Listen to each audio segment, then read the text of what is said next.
Hello guys, ഉത്രയുടെ നാളായിട്ട് നമ്മൾ രാവിലെ തന്നെ ഇവിടെ എത്തിയിട്ടുണ്ട് കേട്ടാ. എവിടാന്നല്ല, വേറെ ഇടയല്ല, നമ്മളെ നാട്ടിൽ തന്നെയിലെ കൂലോത്ത് അമ്പലത്തിലാണ്. കുറേ നാളെ ഇങ്ങോട്ട് വരണം എന്ന് വിചാരിക്കുന്നു.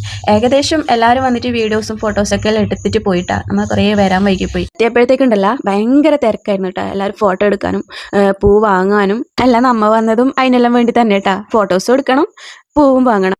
അങ്ങനെ ആദ്യത്തെ കലാപരിപാടി അവസാനിച്ചു. അമ്മയും വാങ്ങി 2 കിലോ പൂക്കൾ. അപ്പോഴത്തേക്കും വന്നു അതാ വില്ലനായിട്ട് വലിയ മഴ. എന്ത് ചെയ്യാൻ, വീഡിയോസ് എടുക്കാൻ കഴിയില്ല, ഫോട്ടോസ് എടുക്കാൻ കഴിയില്ല. കുറേ സമയം മഴയത്ത് അങ്ങനെ കളിച്ചു. പിന്നെ ഇവരിട്ടിരിക്കുന്ന ഈ ഡ്രസ്സും പിന്നെ എൻ്റെ ഡ്രസ്സും ഇന്നലെ രാത്രി ഉറക്കൊഴിഞ്ഞ് അടിച്ചതാണ് കേട്ടോ. അതിനുശേഷം മൂന്നാളും കൂടിയിട്ട് ഓരോ ഡാൻസ് കളിക്കാമെന്ന് വിചാരിച്ചു. അങ്ങനെ രാത്രി വലിയ പ്രാക്ടീസ് ഒന്നും ഉണ്ടായിരുന്നില്ല. പക്ഷെ ആടെ എത്തിയിട്ടാകുമ്പോഴത്തേക്കും എനിക്ക് പിള്ളേരുടെ കൂടെ ഡാൻസ് കളിച്ചിട്ട് എത്തുന്നുണ്ടായിരുന്നില്ല. കുറേ പ്രാവശ്യം നോക്കി എൻ്റെ മൈൻഡിൽ നിറയെ ഓണത്തിന് ഇടാനുള്ളവരുടെ ഡ്രസ്സ് വീട്ടിൽ പെൻഡിങ്ങിലായ ടെൻഷനായിരുന്നു. അതുകൊണ്ട് തന്നെ ഞാൻ എന്തായാലും കളിച്ചാൽ ഇന്ന് പോവലുണ്ടാവില്ല എന്ന് കരുതി ഞാൻ പെട്ടെന്ന് തന്നെ അവിടെ ഓടിപ്പോയിട്ടോ. അവരെ കൊണ്ട് മാത്രമേ കളിപ്പിച്ചു. ശരിക്കും പറഞ്ഞാൽ ഒരേപോലത്തെ ഡ്രസ്സ് ഇട്ടിട്ട് വന്നത് മൂന്നാൾക്കും കൂടെ ഡാൻസ് കളിക്കാനാണ്. പക്ഷെ അത് പറ്റിയിട്ടില്ല.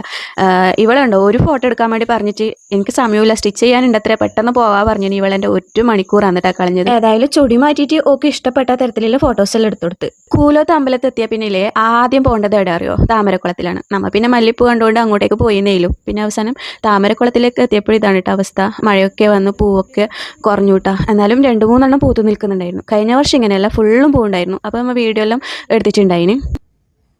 ഒരാൾ എന്നോട് ഫോട്ടോയിൽ നിൽക്കാൻ പറഞ്ഞു. അപ്പോൾ പ്രതിമനെ പോലെ നിൽക്കുന്നു പറഞ്ഞു. എന്നിട്ട് ആ ചിരിച്ചിരിച്ചിട്ട് ഓടിപ്പോയത്.